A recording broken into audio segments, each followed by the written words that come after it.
Over the past few months, the inexplicable had grown closer, lingering like a shadow. It started small subtle shifts, moments that felt just a bit off.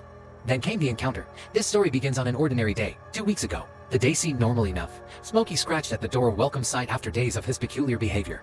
I let him out, relieved to see him act like himself again. But the moment I shut the door, Merlin hissed, his fur bristling as though something sinister lingered outside. Hours passed before I heard Smokey's strange meows at the door. I rushed to let him in, but Merlin went wild, clawing and biting to stop me. That's when I saw it Smokey ... but not Smokey. Its head was too large, its eyes unnervingly closed together. And those eyes pure black voids pierced into my soul. My heart raced as I slammed the blinds shut. Minutes later, the doorbell rang. My neighbors stood there with the real Smokey, trembling and clinging to them. They said he had been desperately scratching at their door, frantic to escape something unseen. I knew then something was imitating him. That night, sleep eluded me. My cats curled beside me, but something outside refused to let us rest. At the witching hour, a strained and holy meow echoed through the night. I turned to the window and saw it, the creature on the roof, silhouetted against the full moon.